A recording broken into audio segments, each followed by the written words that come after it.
皆さん、こんにちは。お絵描きバーチャル YouTuber のやきまえるです。今回はやめた方がいい塗り方3つを紹介したいと思います。色塗りって難しいですよね。線画がうまくいっても、なんか色を塗ると初心者っぽくなっちゃうな、垢抜けないなってことありますよね。でもどうしたらいいかわからない。プロと何が違うの？絵が上手い人はどうやって塗ってるの？手っ取り早く直せる方法を教えてよなんてね、思ってるんじゃないかと思いまして、今回は知るだけで誰でも簡単に改善できるやめた方がいい初心者がやりがちな塗り方をお伝えしていきたいと思います。塗りが下手に見えちゃう人、なんか初心者っぽいなって感じになっちゃう人ってなんでそう見えるかっていうと、良くない塗り方をやっちゃってるんですよね。で、良くない塗り方にもね、いろいろあるんですが、今回はその中でも初心者が特にやりがちな3つ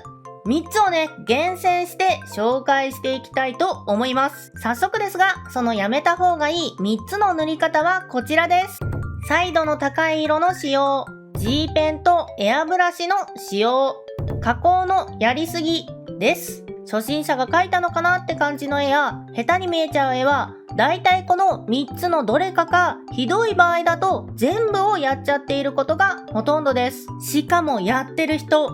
めちゃくちゃ多いです。ちなみに僕も昔はやっちゃってました。でも、この3つをね、やめたら、絵が垢抜けて、一気にね、周りに評価されるようになったんです。この3つのやり方をやっちゃってると、本当にね、絵が下手に見えやすいので、ぜひね、皆さんもやめてみるといいと思います。ただ、この3つ全部が全く使っちゃダメっていうわけではありません。それぞれね、正しい使い方があります。そこを間違った使い方をしちゃっているから、なんかね、微妙なイラストになっちゃうんです。じゃあどう使ったらダメで、どういう時に使うべきなのかっていうのをね、これから一つ一つ説明していきたいと思います。まず最初に紹介するやめた方がいい塗り方は、彩度の高い色の使用です。彩度っていうのは色の鮮やかさのことです。この3色だったら、今ね、彩度がマックスの状態です。これの彩度を下げていくと、だんだんと色がグレーになっていって、最終的にはこのようにね、白黒になります。白黒で絵を描けってね、言っているわけではなく、このような強い色で絵を描くのをやめましょうという内容です。彩度の低いくすんだ色をね、どんどん使っていきましょう。こちら、左が彩度の高い色で色を塗ったイラスト。右が彩度の低い色で色を塗ったイラストです。左の方がなんか初心者っぽいなって感じがして、右の方が全体的にまとまってるなって印象になっていると思います。じゃあなんで彩度の高い色を使うと良くないのかっていうと、彩度の高いイラストが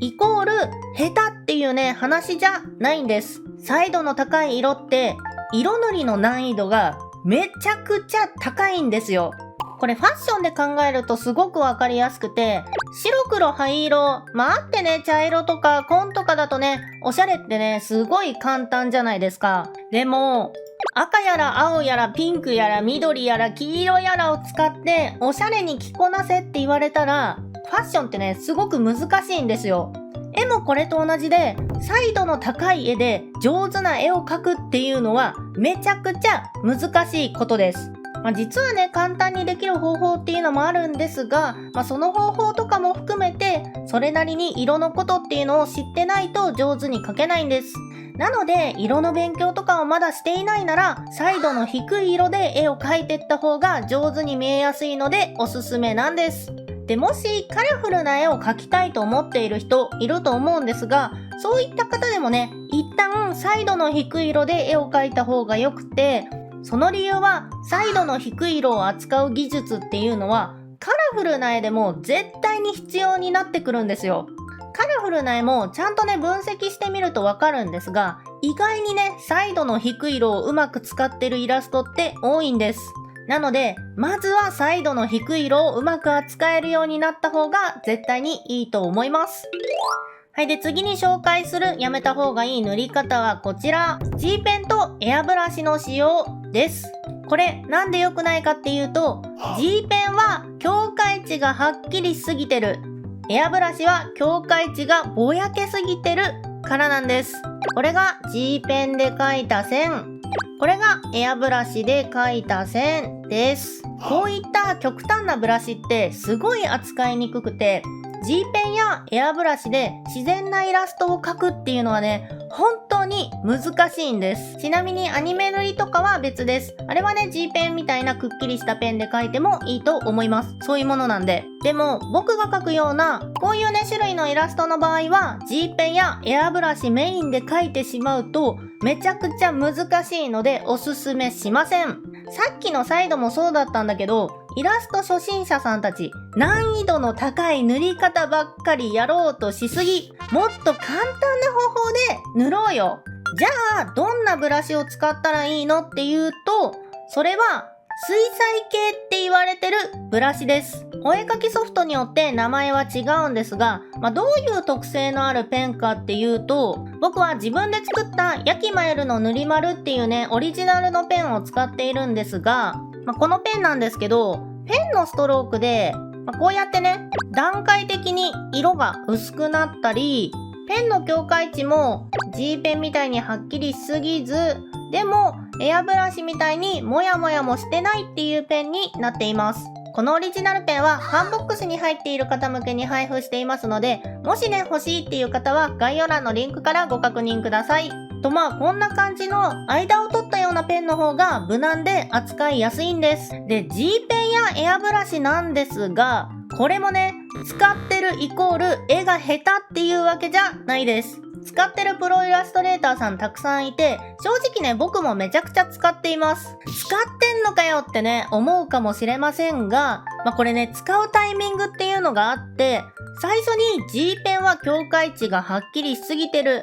エアブラシは境界値がぼやけすぎてるって言ったじゃないですか。これをしたい時に使うのが正しいんです。ここは境界値をはっきりさせたいなって思ったら G ペンを使う。ここは境界値を滑らかにしたいなって思ったらエアブラシを使うんです。この用途っていうのをね、しっかり分かってて使うことによって絵がね、見違えてくると思います。なので簡単に上手なイラストを描きたければ、メインは水彩系のペンにして、G ペンとエアブラシは用途を考えてたまに使うくらいがいいんです。だからね、まずは慣れないうちは水彩系のペンだけでね、色を塗るようにしてみるといいと思います。こんな風に、とりあえずシワのあるところに G ペンで影を塗ったりして、ぼやかしたいところにエアブラシでもやもやっと影を入れるような塗り方はやめてください。水彩系のペンで描いた方が簡単に上手に描くことができます。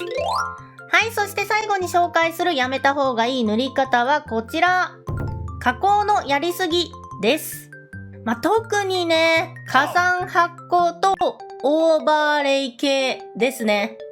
よくやるのがね、髪の毛のハイライトとか、全体的に光ってる場所にとにかくオーバーレイを入れるとか、やってる初心者さんめちゃくちゃ多いですけど、本当にやめた方がいいです。もうめちゃくちゃ絵が下手に見えます。これ写真でやってみるとすごいわかりやすいんですけど、写真でも明るさを上げすぎたり、サイドを上げすぎるとめちゃくちゃ汚くなるんですよ。だから基本は普通に塗った方が絶対にいいです。一回ね、火山発光とオーバーレイをね、使うのをね、やめるぐらいでいいと思います。まずは普通に塗る。加工に頼らない。いやでもプロだって火山発光とオーバーレイとかめちゃくちゃ使って描いてるじゃんってね、思う方いると思いますが、使い方がね、違うんです。うまく使っている人たちっていうのは、眩しい感じにしたいな、光が当たってる感じを出したいなっていう時に、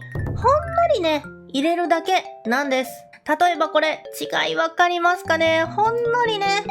明るくなったり暗くなったりしてると思います。高価レイヤーの不透明度が数パーだったり、エアブラシでほんのりね薄く入れるとかです。本当にめちゃくちゃねほんのりね使ってるんです。料理で言うと最後にねスープにパラパラっとねパセリをかけるぐらいの感じなんです。で、中にはレイヤー効果をねがっつり使ってうまい絵を描いてるようなイラストレーターさんもいますが、そういう人はそれぞれの特性をね、しっかり理解した上で扱ってるんです。なので、そういう特性がね、まだよくわかってないのに、なんとなく光っているから加算発光、なんとなくね、明るいところだからオーバーレイを使おうみたいなね、使い方をしている人は、今すぐね、それはやめた方がいいです。絵が下手に見えるだけだと思ってください。使うんであれば、最後の仕上げとしてほんのり入れるようにした方が絵が評価されやすいと思います。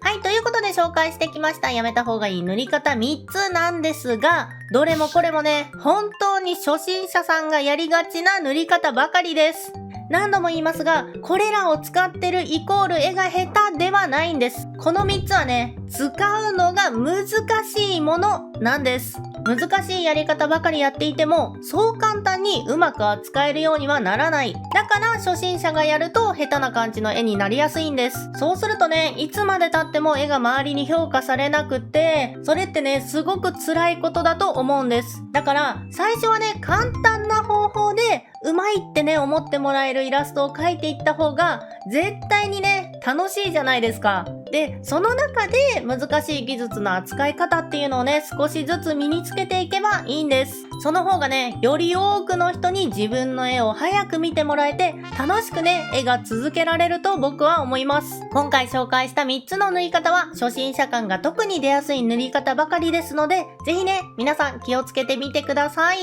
以上、やめた方がいい塗り方3つでした。やきまえるのお絵かきチャンネルではお絵かき関連の動画をアップしています。もしね、この動画が役に立ったっていう方はね、チャンネル登録、高評価よろしくお願いいたします。それではまた次回の動画でお会いしましょう。では